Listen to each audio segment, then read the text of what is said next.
Hey there and welcome back to my channel. I am rolling into October. It's October 22nd today, so this is our 10-month TTC update on our journey so far.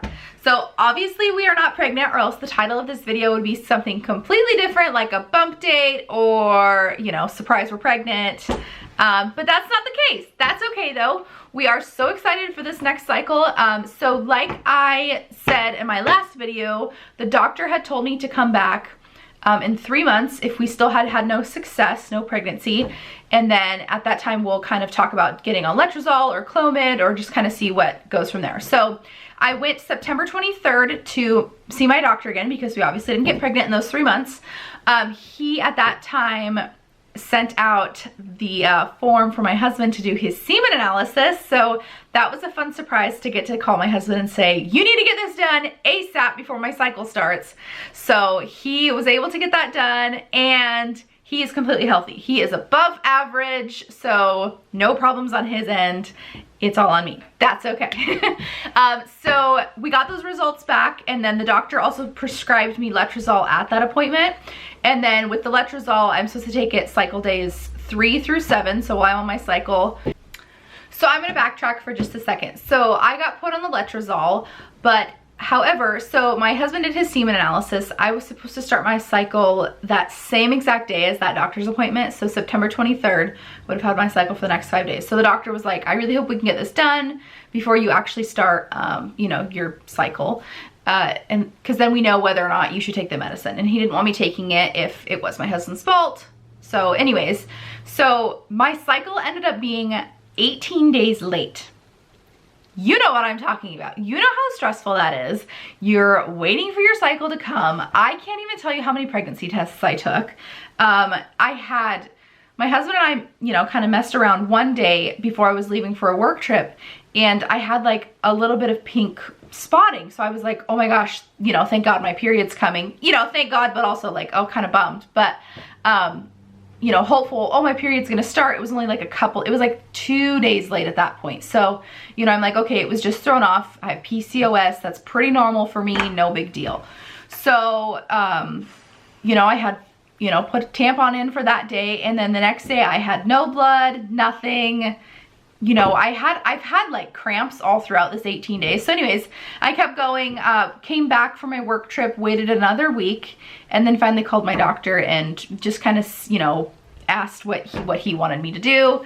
He recommended waiting for another 2 weeks. So that would make it a month, a missed month of a period, and then to go in for a blood test. So my family has history of, my mom specifically, she was 3 months pregnant with me, and the doctor kept saying, you're not pregnant, you're not pregnant, all your pregnancy tests are coming back negative. And then at 3 months along, she was like super sick, and she finally went into the doctor and did a blood test, and she was pregnant. So obviously I was getting so excited, you know, really hopeful that that's what it was.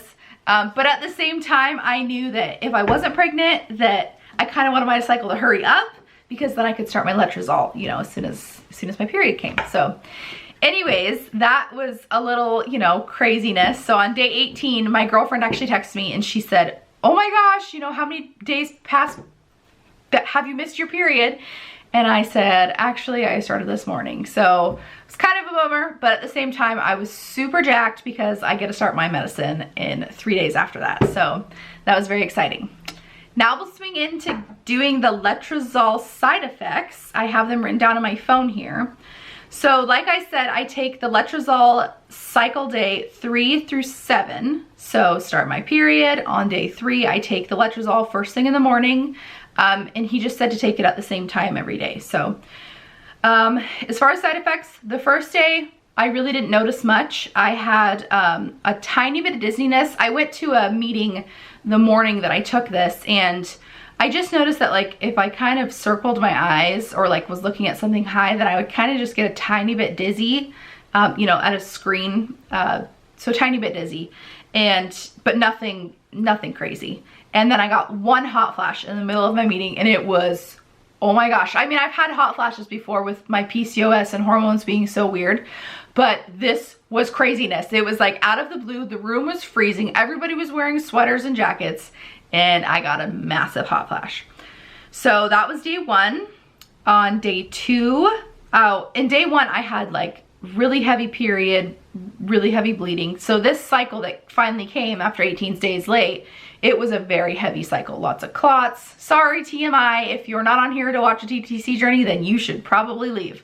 So lots of clotting, lots of blood. Anyways, so day 2, I had an extreme headache upon awakening. Like I said, I have migraines. This was just a headache, but it was very bad. It's one of those that was like, you know, behind your eyes. You can feel kind of the tension in your neck. And I woke up with it. I remember, you know, waking up and going, oh God, this is just gonna be a crap day. So woke up with a terrible headache.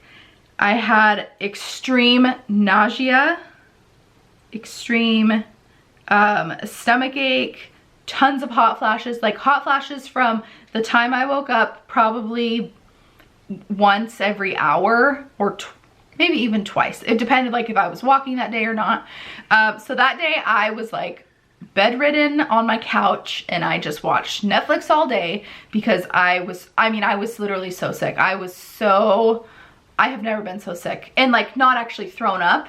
Of course, texted my mom and she said, that's just a little glimpse of pregnancy. And I, you know, of course I'm excited for it, but it was a lot to hit me at once. Lots of hot flashes. Yeah, so just hot flashes are kind of a new thing when they come that frequently. Day 3, insomnia. So the night before, I finally had a cup of coffee about 5 o'clock, and oh, also insert, I am trying to do the keto diet. So my carbs and everything have been a little bit less. So anyways, I had a cup of coffee, which was like straight black coffee at about 5 o'clock. Hadn't had coffee for a couple days. So I am assuming this is why I had insomnia, but it is also a side effect of letrozole. So drank the coffee at 5 o'clock. Husband and I went to bed about 10:30, and I could hardly fall asleep. So I was on my phone probably till midnight, like just, you know, scrolling Instagram and everything. And then about 2 in the morning, I was wide awake, couldn't go back to sleep. I think I finally fell back asleep at like 3:30, and then my husband was up at 4:30, and my body just automatically woke up again, and I was like ready to go for the day. So of course I was tired the rest of the day. That was great. So day 3, insomnia. I had a couple hot flashes. I had really bad pressure, I would say, in my uterus and in my, you know, like rectum. So it kind of felt like when you have a UTI, it was just like a lot of pressure. It kind of, I mean, honestly, when I peed, it kind of felt like my bladder or uterus was coming out. It hurt very bad. I plopped down to sit like on my bench here every now and then, and it hurt so bad just to like sit. So I definitely had some cramping or something going on inside my uterus, which I'm sure is from the letrozole. So also very tender breasts, and like they were kind of throbbing just a tiny bit, and then definitely had some bloat going on. Okay, day 4. Throbbing breasts and nipples. I am not joking when I say throbbing. I mean literally it just throbbed. My chest throbbed all day long. My boobs did. Nothing helped. It was definitely not a wear a bra kind of day. Extreme dizziness, and then just a lot of bloating. Day 5, which was my last day, so I had hot flashes, which wasn't as many as I had experienced. Tender breasts for sure, and a little bit of dizziness. So towards the end, a lot of those things kind of, you know, weren't so extreme, like the tender breasts and the dizziness and the hot flashes. So of course, when I'm about to start letrozole, you know, it's the holiday season, Halloween's right around the corner, and there's, you know, parties and trivia night and everything like that, where there's alcohol and everybody's drinking, and the temptation was there to break me of my keto and to throw me off of my letrozole, but I was determined that I wasn't gonna have a single beer or anything because I did not want to mess with my letrozole. Baby making season, nobody's gonna mess it up. So as far as what's happening now, so I am just waiting for my peak fertility days to come. So I am taking an OPK every day about 2 o'clock in the afternoon, and then once they start getting darker, I'll start doing 2 a day once about that time, and then 1 more in the evening, just to make sure I don't miss it. So like last month, with, you know, my period being 18 days late, I don't even think I ovulated because I never got a positive test and then I stopped testing. I don't know. But so I took this one this morning and it is, oops, obviously pretty negative. You can't really see it on there, but so I'm gonna keep testing. Like I said, that's 2 days after my period, so I'll keep testing. We will do the deed and hopefully we'll get pregnant this November. So like I've mentioned many times, is I have a plan on how to tell my husband, and the big elaborate plan I want to do is only going to be cute during October or November. So I was a little disappointed my cycle messed with me for so long. So I'm really hoping if my fertile days are what my apps say, which I should be ovulating, or in my fertile window, excuse me, on the 1st. And then, so if we do get pregnant, I'll ovulate a few days after that. But if we do get pregnant, I'll be able to find out the week before Thanksgiving. So that would be so exciting. And then I could still do my cute little idea, which you'll just have to wait to see till we announce if I get pregnant, you know, this next month. If not, it's not gonna work for Christmas or any time after that. So I'll have to come up with a new plan, which will be just fine because my husband loves Christmas too. So that would be pretty cute. Anyways, so we are just waiting for the fertile days to come up and testing every day in between. And like I said, I'm on the keto diet too, so hopefully I've already lost 6.6 pounds in just a week. So hopefully that's been known to help fertility. So hopefully, you know, just increases our chances. I did have a little bit of cramping early this morning and a tiny bit last night. So I am pretty pumped that something is working. Things are happening inside my uterus or my ovaries, and I'm just excited to see what this next month brings.